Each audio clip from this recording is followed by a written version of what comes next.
ආයි බෝවන් මහුම් පියස වෙත ඔබ ආදරෙන් පිළිගන්නවා. ඉතින් බලන්න අද මම යන්නේ ඔයාලට අලුත් දෙයක් කියලා දෙන්න. දැන් සාමාන්‍යයෙන් අපේ ගෙවල් වල අයන් බෝඩ් එක තියෙනවා. අයන් බෝඩ් එකේ අපේ දැන් උඩ තියෙන රෙදි කොටස සමහරට අයන් එක රත් වෙලා වැඩි වුණාම පිච්චිලා ඒ වගේ වෙන්න පුළුවන්. එතකොට අපි කෙලින්ම කරන්නේ එක්කෝ වෙන අයන් බෝඩ් එකක් ගේනවා. නැත්නම් ඉතින් අපි මේක කොහොමත් විසික් කරලා දාන එක තමයි ගොඩක් වෙලාට කරන්නේ. මේ මගේ අයන් බෝඩ් එකේ දැන් මේ පිච්චිලා තියෙනවා. බලන්නකෝ. මේ වගේ දැන් පිච්චිලා තියෙනවා. අයන් එක අපිට අමතක වීමකින් අයන් එක තිබ්බ ගමන් මේක පිච්චෙනවා ටිකක් වෙලා යනකොට. ඉතින් මම මේකට උපක්‍රමයක් අපිට පුළුවන් මේකට ලේසියෙන්ම කවරයක් මහලා දාගන්න. එතකොට අපිට මේක නැවත ගලවලා පිරිසුදුනාම හොදා ගන්න පුළුවන්. නැත්නම් අපිට ඒ වගේම තව කවර දෙකක් විතර මහලා තියාගත්තාම ලේසි. එතකොට මේක ඉරුණත් අපිට වෙන කවරයක් මහ ගන්න පුළුවන්. අපිට මේක මහ ගන්න දන්නවනම්. ඉතින් බලමු අපි මේක කොහොමද කරගන්නේ කියලා. ගොඩක්ම ලේසි. ඉතින් මම මේකට ඔයාලට පාවිච්චි කරන්න පුළුවන් ටිකක් ඝනකම රෙදි වර්ගයක් ගන්න. ගොඩාක් ඝනකම එපා. නැත්නම් කොටන් රෙද්දක්, චීත ඒ වගේ බෙඩ් ෂීට් රෙදි වර්ග කියන අපිට බෙඩ් ෂීට් වලට පාවිච්චි කරනදී දැන් මෙතන මම අරන් තියෙනවා. බලන්න ඔයගලන්ට මේක ප්‍රයෝජන ගන්නත් පුළුවන්. මේක මම අයින් කරන රෙදි කොටස් තමයි මේ මූට්ටු කරලා පොඩි පොඩි කොටස් අරගෙන මූට්ටු කරලා මහලා තියෙන්නේ. ඉතින් නැත්තම් මේ වගේ රෙද්දක් ලොකු රෙද්දක් පාවිච්චි කරන්නත් පුළුවන්. රෙදි මීටර භාගයක් වගේ යන්නේ. ඉතින් බලමු අපි මේක කොහොමද කරගන්නේ කියලා. ගොඩක්ම ලේසි. බලමු. බලන්න මෙතන දැන් අපි දැන් මෙහෙම ගත්තාම මෙතන ප්‍රමාණයක් තියෙනවා. මෙහෙම අයන් බෝඩ් එකේ ඇතුළට යන. දැන් මේක මගේ අයන් බෝඩ් එක අනිත් පැත්ත හරවන්න අමාරුයි. දැන් සාමාන්‍ය පොඩි අයන් බෝඩ් නම් අනිත් පැත්ත හරවලා තිබ්බනම් අපිට මේකේ බ්ලොක් එකක් විදිහට ලේසියෙන්ම ඇඳ ගන්න පුළුවන්. නමුත් මේකත් මට පුළුවන්. අපිට මේක කරගන්න පුළුවන්. බලමු අපි කොහොමද මේක කරගන්නේ කියලා. මම මේකට බ්‍රවුන් පේපර් එකක් ගන්නවා. ඒත් එක්ක ඔයාලා ටේලරින් චෝක් කෑල්ලක් හරි මේක පැස්ටල් කෑල්ලක්. මම බ්‍රවුන් පේපර් එක ටිකක් අලවලා ගත්තේ මදි දිග මදි වෙන නිසා. දැන් සාමාන්‍යයෙන් මේ පැත්තට අඟල් 3ක් විතර ඉඳ තියලා තමයි අපි මේක තියාගන්න ඕනේ. මෙහෙම තියාගන්න. මේ පැත්තට පහකට ටිකක් ඉඳ තියන්න මෙහෙම කියලා. ගොඩක්ම ලේසි බලන්න. දැන් මෙහෙම තියලා ඔයගලන්ට තියෙන්නේ මෙන්න මේක වටේට මෙහෙම දාන්න දැන් තියෙනවා නේ. මේක මේ ගැට ගන්නේ මෙහෙම යනවා. සාමාන්‍ය දල සටහනක් තමයි මම මේව කරන්නේ. ඉතින් කරපුවම වලට පේනවා මෙතන මේ හැඩේ තියෙන්නේ කියලා. එතන අපිට නමලා ගන්නත් පුළුවන්. මේක නැමුවම අර නැමු පාර පිටිනවා. මේක එදේසින් මම හැඩේ කරගන්න පුළුවන් අපිට.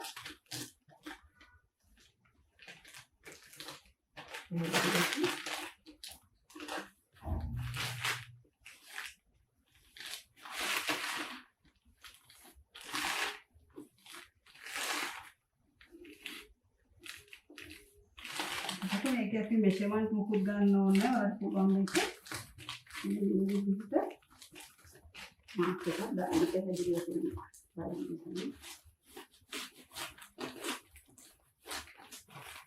මේ විදිහට දල සටහනක් තමයි අපි අරගත්තේ. ඔයාලට පේනවානේ. බලමු ඊළඟට මොකද්ද කරගන්න ඕනේ කියලා. දැන් මේක සාමාන්‍යයෙන් මම පොඩිවට ඇඳිනවා නම් දැන් මෙහෙම තියෙනවා අයන් බෝඩ් එක. ඊට පස්සේ මෙතනින් මෙහෙම රවුම් වෙලා යනවා. මේ විදිහට තමයි මේක වටේට ඇදගත්තම තියෙන්නේ. ඊට පස්සේ අපි කරගන්න ඕනේ මෙන්න මෙතන ඉඳන් අඟල් 3ක් වගේ වටේටම මහුම් වාසි තියාගන්න. අඟල් 3ක් තමයි අපි මේක වටේටම මෙහෙම මහුම් වාසි තියාගන්න ඕනේ හතර පැත්තටම. බලන්නකෝ මම මේ පොඩි ඇඳගත්ත මේ සාමාන්‍ය අයන් බෝඩ් එකේ හැඩේ මම ඇඳගත්තේ. එතකොට අපි දැන් සලකුණු කරගත්ත ඔයාලා ඉස්සරලා දකින්න ඇති.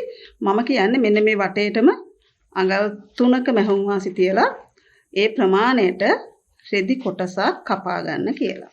පැහැදිලි ඇති දැන්.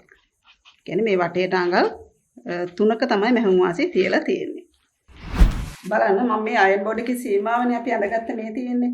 ඉතින් මම ඊට පස්සේ මේතරින් ඉස්සරහට අඟල් 3ක් වටේටම අඟල් 3ක් තිබ්බත් කමන්නේ 3මාරක් තිබ්බත් කමන්නේ ඒ ප්‍රමාණයට තියලා ඒ ගානටම අපි මේ බ්‍රවුන් පේපර් එක කපා ගන්න ඕනේ.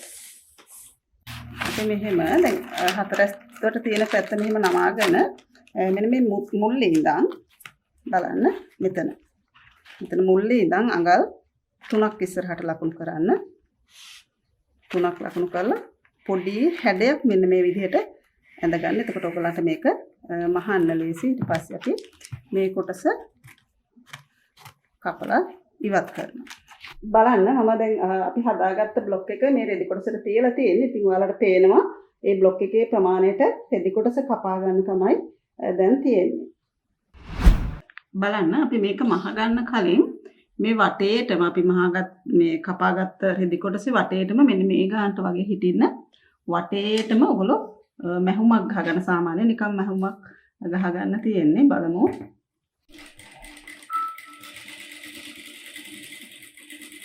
උත් සයිඩ් හිටින්න වටේට මැහුමක් ගහගන්න තියෙන්නේ.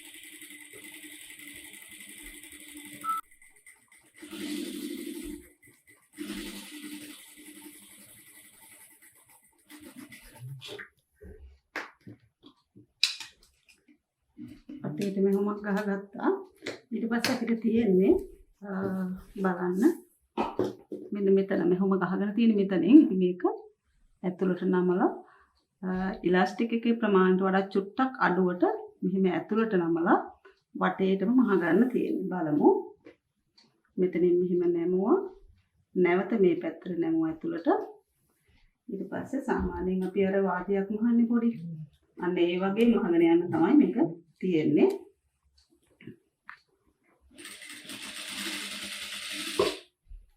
අපි අර නම පුත සාමාන්‍යයෙන් මහ පුතෙනින් තමයි මෙහෙම ගහ පුතෙනින් තමයි ඇතුළට නමා ගන්න ඕනේ. එතකොට ලේසි. ඒ රවුම් හරියේ මහන විදිය කියලා දෙන්නම්. මෙන්න මෙතන අපි නූලක් ගැහුවානේ ඉස්සෙල්ලා. ඒ නූල චුට්ටක් මෙහෙම පොඩ්ඩක් ඇදින්න. තැනින් තැන චුට්ටක් ඇද ගන්න. එතකොට මේක ලස්සනට මහ ගන්න පුළුවන්. ඔයාලට පැහැදිලි ඇති. පොඩ්ඩක් අදින්නේ රවුම් වෙලා තියෙන ඒ තැන්වලදී තමයි මේක චුට්ට මෙන්න ඇදලා. එතකොට මේක ලස්සනට මහන්න පුළුවන්. බලන්න.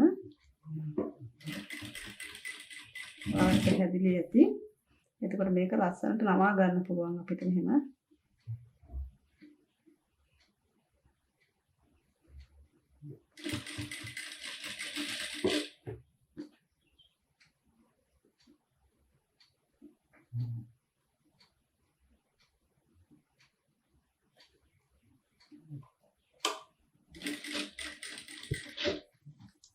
නවත්ත පොඩ්ඩක් පරිස්සමෙන් මහගෙන යන්න වටේටම.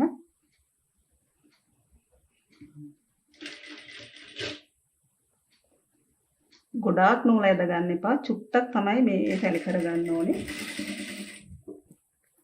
ඔයාලට පැහැදිලි ඇති. මේ විදිහට රවුම් වෙච්ච තැන් වල තමයි පොඩ්ඩක් මේක කරන්න ඕනේ. මේ විදිහට ඊට පස්සේ දැන් තියෙන්නේ වටේටම මහගෙන යන්න.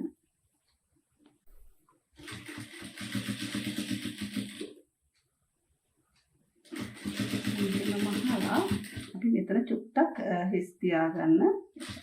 ප්ලාස්ටික් එක දාගන්න.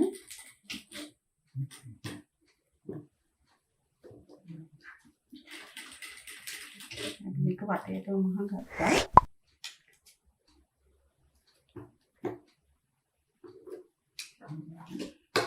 අපි වටේටම මහලා තියෙන. ඊට පස්සේ දැන් මේ වටේ දුර මැනලා ඒ දුරට වඩා අඟල් 10ක් 15ක් වගේ අඩුවට ඉලාස්ටික් එක කපලා දාගන්න යන්නේ අපි. මම මෙතන ඉලාස්ටික් එක කපලා තියෙන්නේ.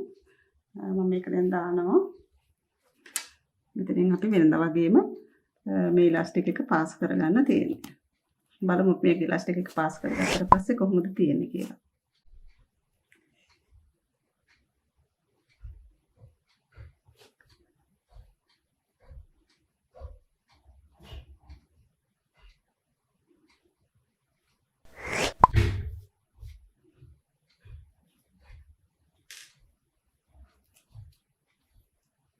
මෙතන දැන් අපිට තියෙන්නේ මැහුමක් ගහගන්න. බලමු.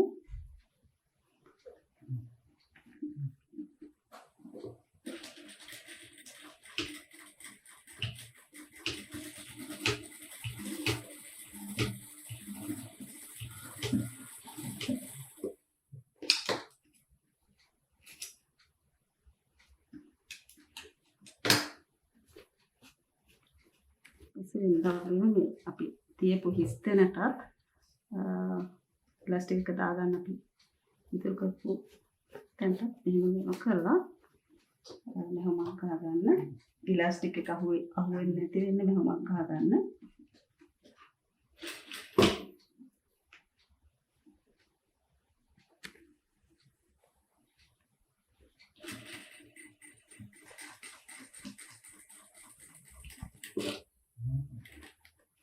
මේක දැන් අපි මහලා ඉවරයි.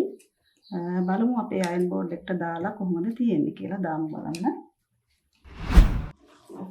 අපි ගොඩක්ම පහසුයි මේක. බලන්න තියෙන්නේ.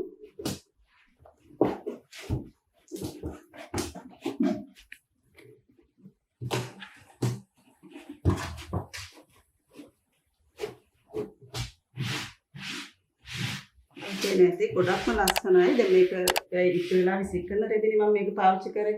ඇත්තම ලොකු අදහසක් ගන්න පුළුවන් මේකෙන්.